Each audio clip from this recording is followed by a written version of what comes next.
Alright, hopefully we're recording. Alright, Scraft fans, this is Look the Monk versus SBMous. We are on blue shift. This is Look in the bottom left corner of the map, and up in the top right, this is SBMous. So let's hide that. Let's get the player names up at the top, the production tab in the top left. SBMous with a cunning pylon first opening. That's what I like to see. No messing about. Look the Monk yet to pylon by the looks of things, but here it comes. So nothing weird going on here, and hopefully that's the way it's oh, why is this? 2 pylons? Why? No to 2 pylons. No, not 2 pylons, 1 pylon. Look, this is the one you need. This one is surplus to requirements. You're not going to need that for a while. SBMous therefore slightly quicker with the gateway, having had the pylon down first. So I think, well, we're going to see gas coming down for SBMous. We've got the gateway down for Luke as well. So PvP, everything looking really standard. Gas coming down as well. There it does look like there's a worker here about to have a little peek. This is SBMous's vision. So if he's looking at the worker, this is what he can see happening. As always, if you click on a building that you see building, while it's in construction, you can tell what it is. If you don't click on them, you cannot tell. So you can't tell afterwards. You can't go back over here and click on this if you're SBMous. You just know that there's a building. At this early stage of the game, though, it's pretty obvious that that has got to be a gateway, unless it's a forge. Those are the only 2 things you can build from a pylon. So this little fella is hiding. I like that he's brought some minerals with him just in case he has to do a battery. Pylon at the front here. Maybe this is then going to support a cannon or something, or a shield battery to help defend this ramp. I don't know. There is a forge for SBMous, and I'm not sure what the purpose of that is. I'm a little concerned that this fella has nefarious intent, that he is up to badness. Maybe we're going to see a pylon and a couple of cannons appear here, and that could be incredibly disappointing from Luke's point of view. So, side core building. The side core is actually reasonably well done, slightly ahead somehow of SBMous's. Presumably that's because he built this forge, and we still haven't seen what the forge is going to do. Bit of a queue of zealots. You know how I feel about queues. But anyway, I'm not going to be too critical. If you're a Protoss player, the first upgrade you get invariably as soon as your side core finishes is this one. You want to research a warp gate and turn your gateways into warp gates. Warp gates allow you to simply get units to appear anywhere near a pylon. I'll come back to exactly how that mechanism works a little bit later. So there's going to be an expand here for SBMous. We are in Bose, by the way. You might be able to hear the door go in there. There's people here. There's an audience and everything. Say hello, people. Hello. Yeah, there you go. You see, mental. It's pretty. This is pretty much like the GSL. In front of a live audience, we're doing this. So, Robo facility is being built, and I like a Robo for Protoss. I like that. The Robo build is an epic, classic build of old. 3-gate Robo has been a mainstay of Protoss for forever, since StarCraft came out, really. 3 gateways, 1 Robo is a good sort of ratio to have for you to crank out units off 1 or early 2 base. No sign of tech yet for SBMous. Building one of everything, very nice. Got some zealots already. Stalker, Sentry, Adept in production. Adept can be mean. 1 Adept on its own is not a useful thing to have in a PvP. Lots of Adepts can cause chaos, absolute chaos. So we'll see whether or not SBMous is just playing around with the units, or whether he's got something in mind with some Adepts. So, expand finishing up here for SBMous, and you know, if that's allowed to start mining and stuff, we will quickly see a big income advantage. You can see that at present Luke has the substantial income advantage, and I wonder why that is. Here's the reason. Not yet saturated in the main SBMous. Why is that? Did you at some point stop building workers? I think that is the case. And look at the dent that that has made.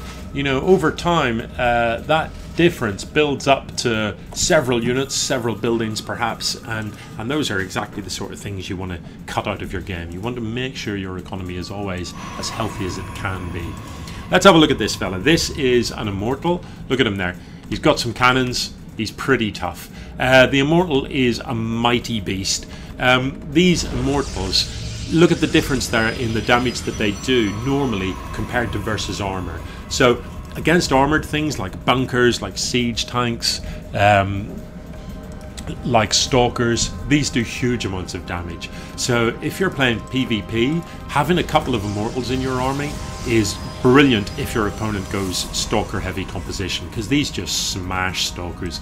I mean, look at this stalker, 80, so 160 total. If you've got like 2 of these, they are 2-shotting stalkers, and they're just pumping away from the back. Reasonable range on these fellas as well. Let's have a look at that range. Range 6, which is the same as a stalker, so they can dole out huge amounts of damage. More importantly though is their shield.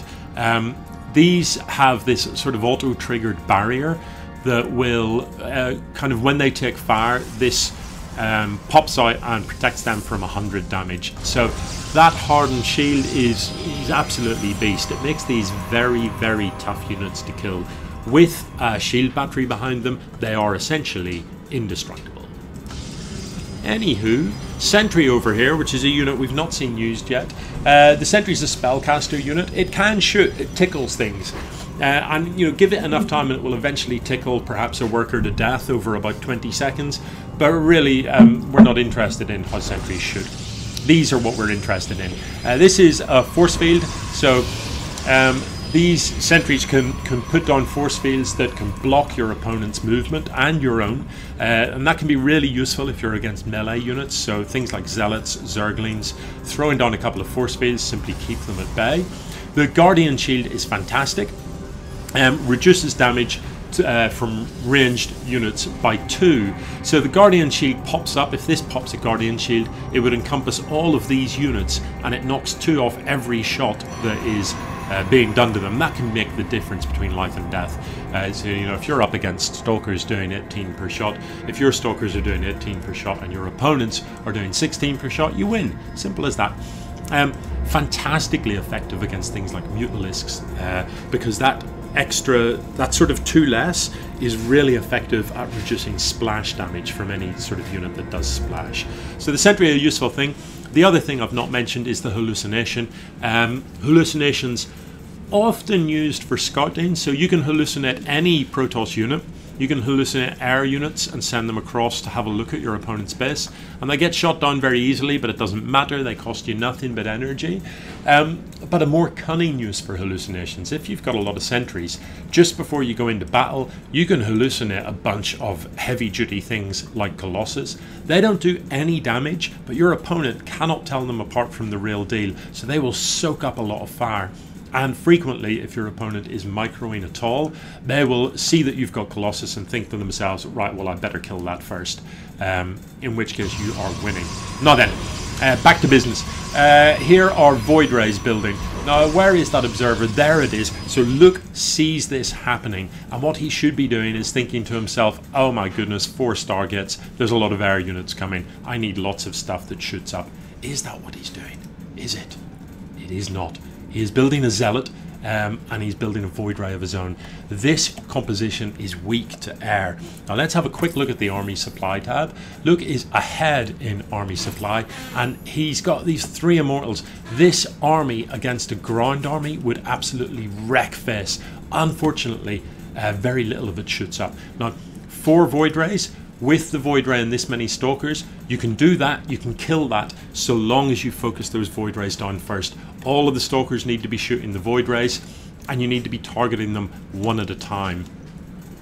These ground units you can safely ignore. You do not want your Stalkers to be in the front though, because they are going to die. They need the Zealots in front of them to soak up fire. They need the Immortals shooting the stuff that's killing them. Now that the Stalkers are gone, this army is dead weight.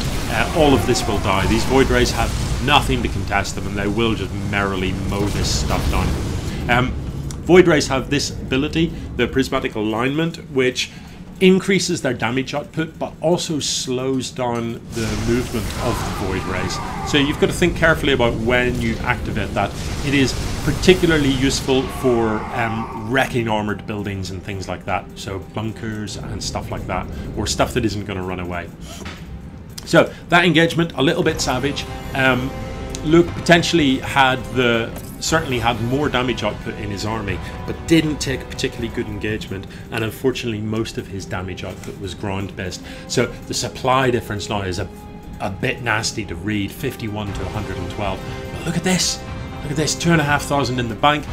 You can resupply, and you can resupply pretty quickly, but you desperately need more gas. Still only 2 workers in this gas, and that is an error.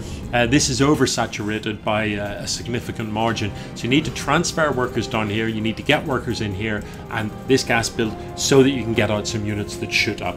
You are in desperate need of stalkers, you're in desperate need of things that will kill void rays. To be honest, stalkers not even that great, but it's what you can build at present. If you are building stalkers, if you're going to have a stalker heavy composition, Blink is the go-to upgrade. So Blink, to get Blink you need a Twilight console, and you research Blink from that Twilight console. That lets your stalkers jump into position or indeed run away. So you could run up, snipe a void ray, and then blink away without losing a stalker, essentially. So Blink is a very useful upgrade for your stalkers. This many void rays is starting to get hard to kill. If you are playing against somebody with void rays and you yourself are Protoss, you've got some options. Storms from Templars can be very, very effective. Templars generally good against this composition. The Storm is an area of effect sort of thing. It delivers, I can't even remember, a whole bunch of damage over a period of time. And since void rays have a tendency to clump together on top of each other, they don't get in each other's way, so you can literally stack all these void rays in the space that one void ray takes up. So anything that does splash damage can decimate a void ray fleet. The second useful thing about the Templars is you can merge 2 Templars into an Archon. An Archon has 350 shields and does splash damage in the air. So Templars are what you need really to deal with this composition. However, that's not what we've got. These void rays just win this fight.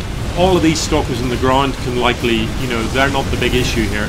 The Immortals would have comfortably dealt with those, but this many void rays are just going to shred everything, and it isn't going to take long.